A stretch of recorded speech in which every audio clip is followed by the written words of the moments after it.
If you want to know the secrets of existence and the true meaning of life, I can't help you. But if you want some book recommendations, why not try reading the ones I wrote? If you're a fan of giant monster mayhem and anime weirdness, why not try Operation Red Dragon: The Daikaiju Wars Part 1? If horror is more your style, you can't go wrong with The Occult Mafia. Those who enjoy their fantasy with a dark twist may be interested in Emerald of Maddox City. And if you're interested in shared universes, why not read all three? Hop on down to the description for links to all three books on Amazon. Enjoy whichever ones you read, and enjoy the video.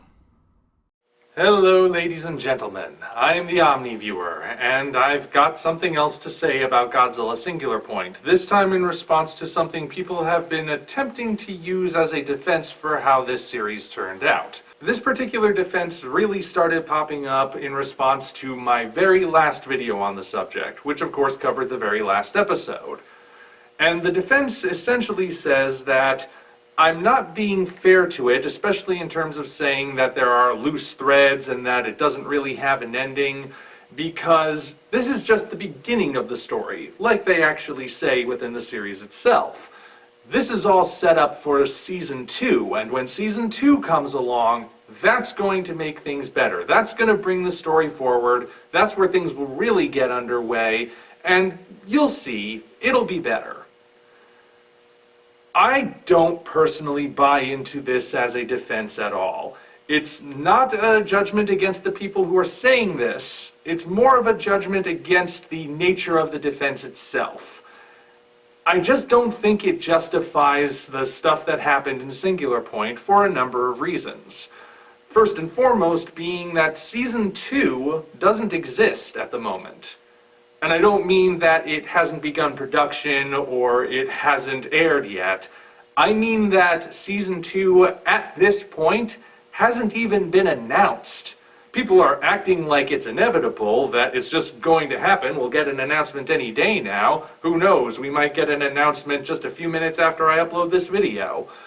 But at the moment, there is no Season 2. No word on a second season at all. You type in Godzilla Singular Point Season 2, you'll see a bunch of articles with clickbait titles that simply say, once you click on them, yeah, we don't know when Godzilla Singular Point Season 2 is going to happen, but if it does, we can expect to see, and it goes from there. Now, call me crazy, but I don't necessarily think that's the best defense.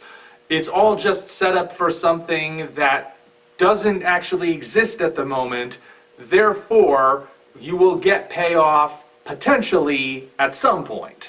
Now, I'm not going to stand here and try telling you that Godzilla Singular Point will never get a second season. I suppose it is possible. All things are possible. But how probable is it? Well, that depends. If you are looking at it in terms of the Godzilla franchise, it's very rare for something involving Godzilla to just stop at a random point. There's usually something that comes next. And Godzilla has gained in popularity since the jump start in 2014, so who knows? It is possible that Singular Point will be popular enough to get a second season. Lord knows I seem to be in the minority when it comes to people reviewing this show. A lot of people are going, yes, it's a very smart series, it's very well made, but I just have too many criticisms with it to agree.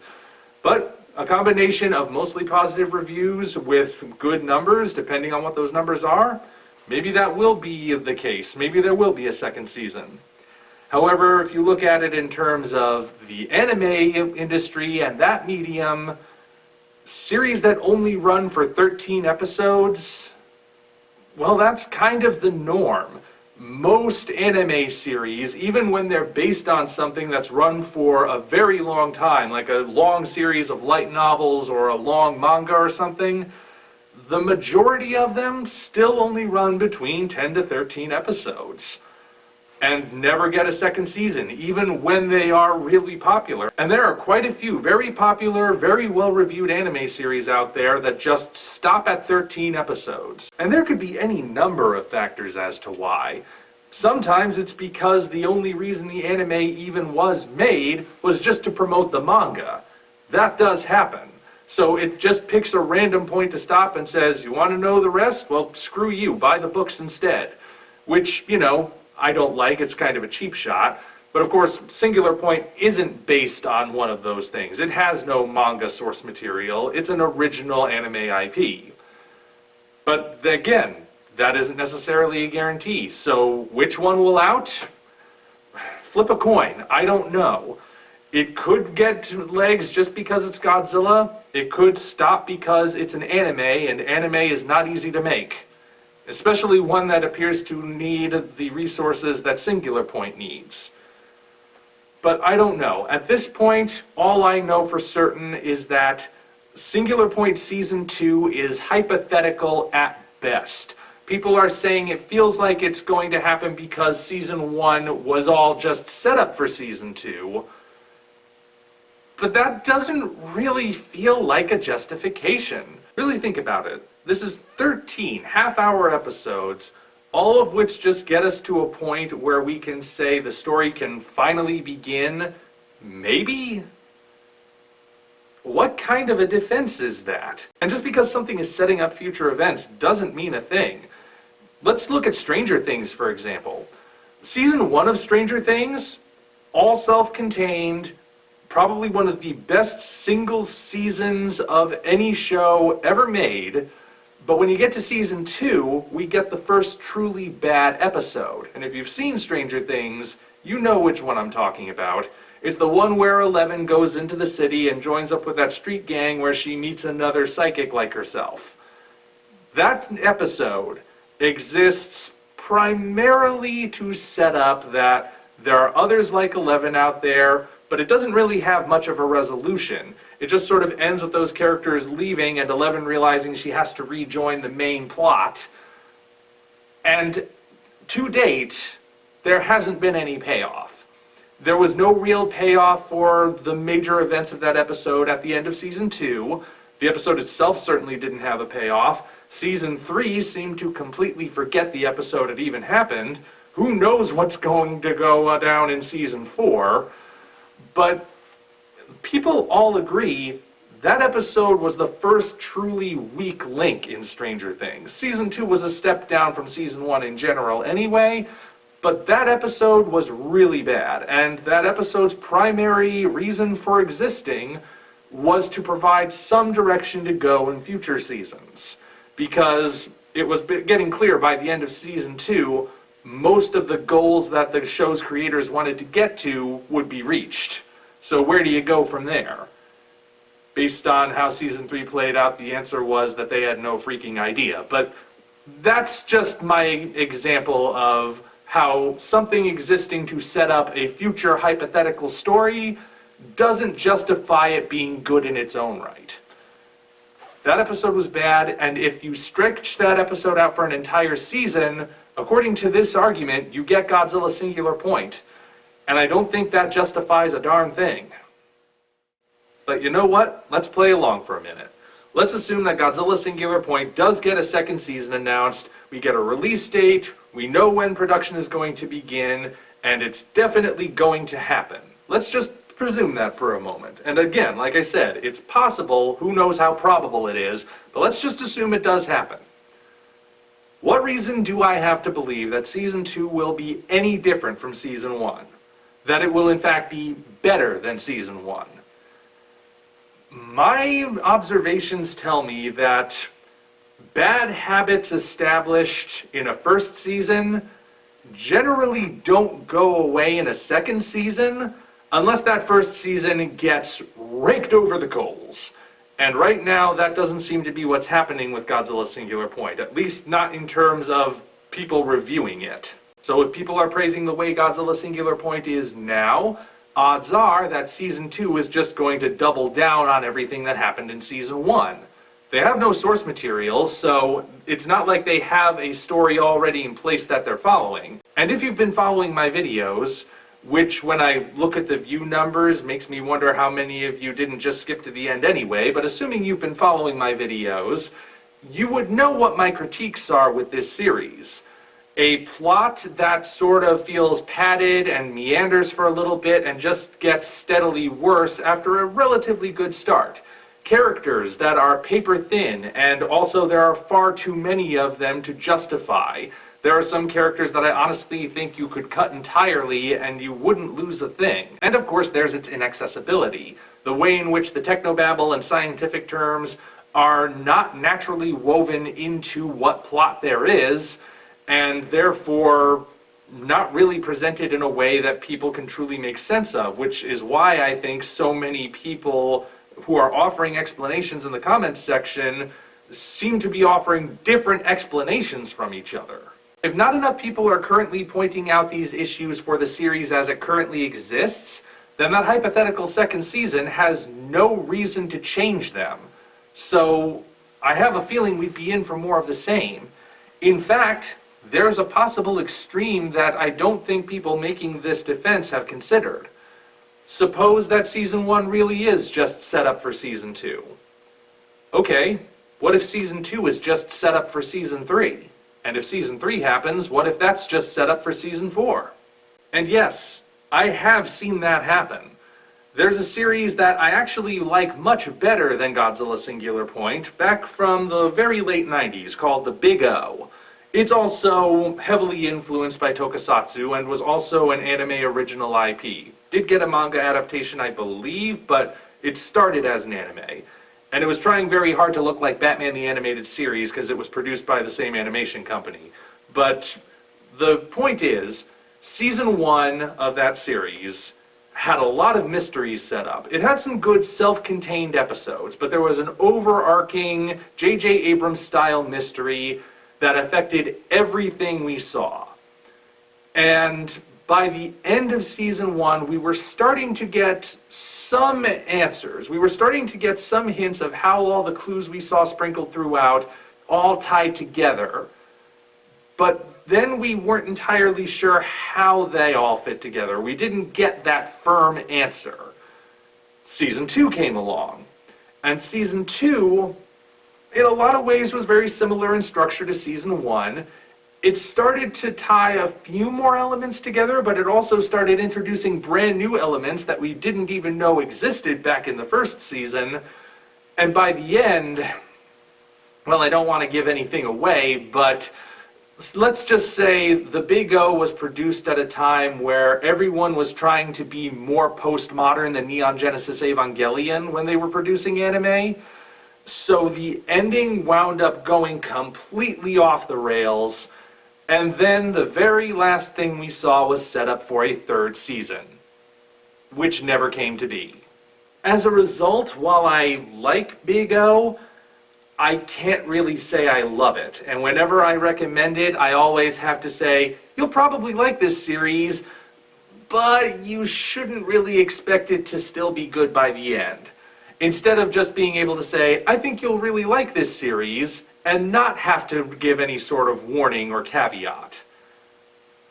What's to stop Godzilla Singular Point from doing exactly the same thing, or at least something very similar, if that second season comes to be? Right now, the possibility of this hypothetical second season being an improvement over the first season is equal to the possibility of it being worse, or just being more of the same. No one can really say for certain at this point which it will be, because again, Season 2 has yet to exist in any form other than maybe a behind-the-scenes discussion. But let's take it a step further. Let's assume that Season 2 really does happen, and it really is the much better season.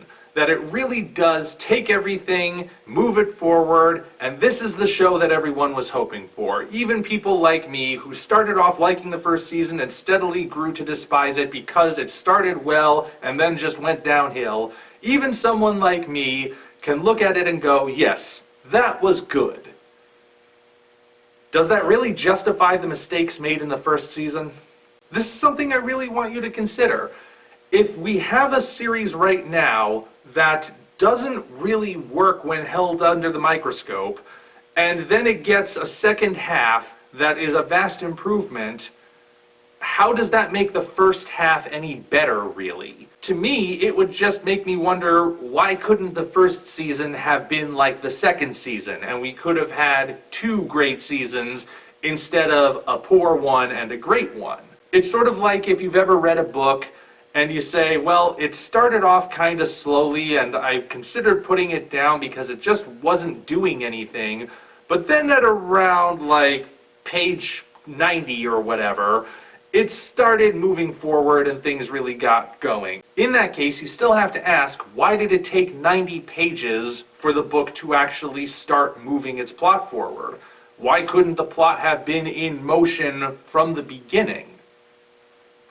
Those are 90 pages that probably didn't have to spend so much time spinning their wheels. Except in this case, it's not just the first 90 pages of a book, it's potentially the first half of a story, or maybe even the first third. However many seasons there might wind up being. Even if this hypothetical second season is a vast improvement, we're still left with the first season that has a meandering plot with tons of padding and way too many characters who are all paper thin, and themes and technical terms that are not naturally woven into that poorly paced and meandering plot.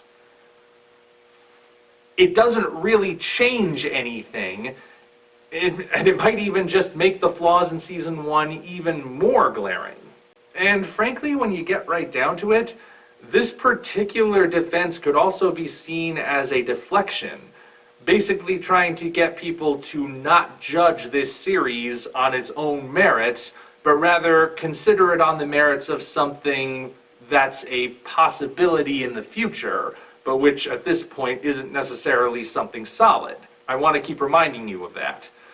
We're basically being told, don't judge this because there's more to come, maybe. But why shouldn't I judge it? Right now, that's all there is. And this is the thing that's supposedly meant to get me interested in what comes next. Based on what I've seen, I have no interest in returning to a second season if one happens. Why should I? I've given my reasons, I've made them as plain as I possibly can make them. And again, no offense intended to the people who are saying this, but I really don't believe that I should withhold my full judgment on something because there might be more. You know, back when we got the Polygon trilogy, we knew up front there were going to be 3 movies. It was announced in advance as a trilogy. So we knew that the first movie, whatever happened there, was just the start and there was going to be more. In that particular case, I made a review in which I said I felt like it was an okay enough start.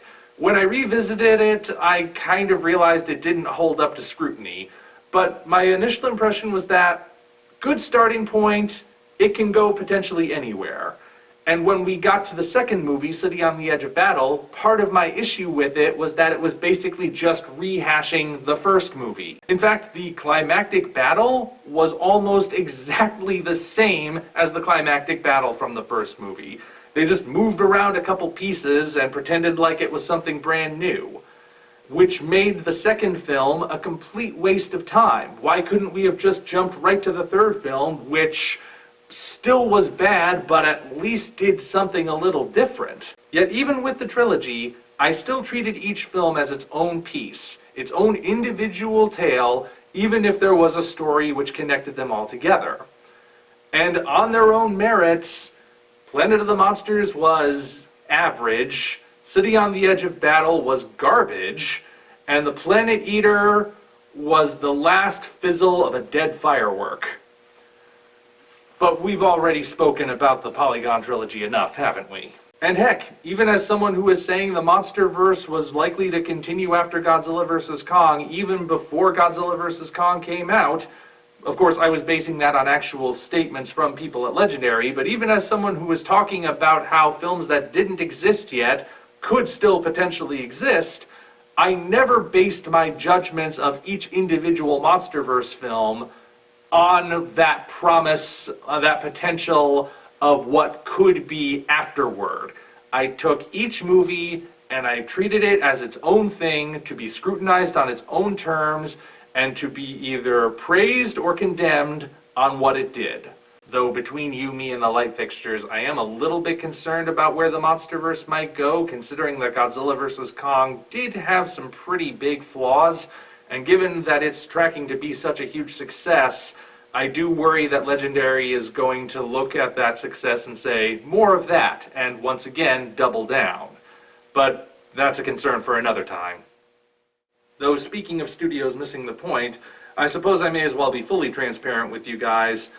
My skepticism about how this hypothetical Season 2 might go doesn't just stem from how Season 1 turned out, but also stems from how Toho has been treating the Godzilla series as of late. A lot of people have said that the Reiwa series, as it's being called, is a very experimental period in Godzilla cinema, particularly from the Japanese-produced side of things. I certainly will not argue that fact, though I do not believe for a second that experimental is any more a synonym for quality than different is. But from my observations, it seems like Toho is kind of suffering from what I would call Dark Knight syndrome. You may recall back in 2008, Christopher Nolan's The Dark Knight was released.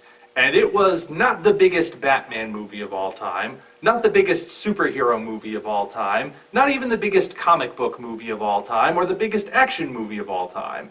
It was the biggest film of all time, period. Highest grossing, best reviewed, everybody seemed to love it. Even today, you'll still find people praising The Dark Knight as the peak, the pinnacle, one of the best films ever made, if not the best. And in the immediate aftermath of that, DC Comics learned all of the wrong lessons. They looked at the success of The Dark Knight and thought, the reason this must be successful can be summed up in 3 words. Dark, gritty realism. We need more of that. And so they rebooted their comics with the New 52 and basically turned every single character into Christopher Nolan's Batman. Except for Batman himself. He was just made the Batmaniest Batman to ever Batman. And while there are some fans out there of this period, the vast majority of people consider the New 52 era to be a dark age in DC's run. And it was such a huge disaster that it didn't even last a full 5 years, if memory serves. They eventually had to reboot it, kinda sorta, with DC Rebirth. But they still haven't quite worked out all the kinks, not even today. You can also sort of see that happening with the Marvel Cinematic Universe. Whereas in the earlier films, there was more of a variety in terms of tone and visual aesthetic and whatnot. As it's gotten further along, Marvel has started shifting more in a specific direction in terms of things like tone and visuals. In particular, they looked at how audiences responded to movies like Iron Man and Guardians of the Galaxy, movies which were more comedic in tone. And they said, okay, people like to laugh. Let's make these movies funnier. And they did so in ways that really haven't worked that well. In most recent Marvel movies, sure, you get some well-timed jokes, but a lot of the time it feels like the jokes are there to undercut the drama. Because, God forbid, we have a genuine dramatic emotional moment. We have to quickly make a joke in order for people to not leave the theater feeling bad or feeling anything other than just a little bit giddy. Maybe Martin Scorsese wasn't entirely off base when he made his controversial statement about comic book movies, even if he was generalizing. I bring all of that up because I see the same thing happening with Toho during this Reiwa period. I don't see it so much as experimental as it is trying to recapture lightning in a bottle. They had a surprise success with Shin Godzilla, and they've been trying to recreate it on their own ever since. But in trying to do that, they've been copying all of the wrong things. Not that I think there are many right things to copy from Shin Godzilla, but they're definitely not copying things that are worth copying. Their experimental period really just feels like it's more of the same, just taking slightly different forms. Kind of ironic given the whole evolution thing in Shin Godzilla. Eventually that's going to run out of steam. Eventually they'll have to reach a point where they say, alright, Shin Godzilla was clearly its own thing, let's try something else that's different from that for a change. Until that happens, though, I think they're going to remain stuck in this rut they're currently in. And as long as they're stuck in that rut, can't really say I'm looking forward to seeing what comes next. I mean, there's plenty of other kaiju stuff out there to enjoy, but none of it seems to be coming from Toho recently. And it's not just Godzilla. The Attack on Titan live-action movies, those were terrible. Shin Ultraman looks like it's just gonna be more of Shin Godzilla, just with a different character. And does anyone remember Monster Hunter? I still haven't seen that. I have it queued up. I'm ready to see it, but honestly, the trailers didn't really impress me. Godzilla Singular Point is just the latest example of how Dark Knight Syndrome is affecting Toho and its production of Godzilla content. And based on statements from Adam Wingard, it seems like they might want to enforce that in the MonsterVerse as well, should Godzilla remain in the MonsterVerse going forward. Again, we don't know for certain, anything's possible. But I don't think this is a good idea. I don't think any of that is a good idea. Godzilla should have more variety to him than just the way he appeared in one movie, because he's had that variety.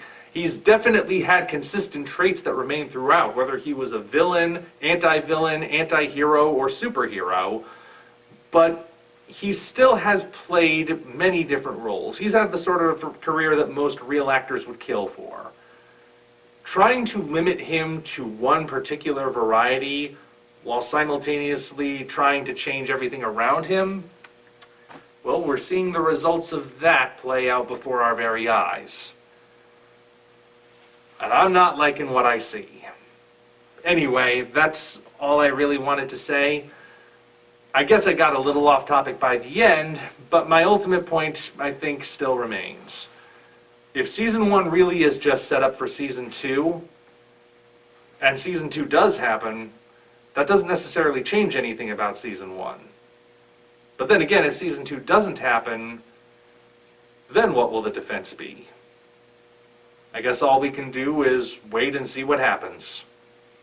Until such time as we meet again, this is the OmniViewer signing off. If you enjoyed what you just saw, hop on down to the description for links to Patreon, DeviantArt, and all of our social media, as well as links for Operation Red Dragon, The Daikaiju Wars Part 1, The Occult Mafia, and Emerald of Maddox City, 3 original novels I think you'll really enjoy. Thank you all, and we appreciate your support.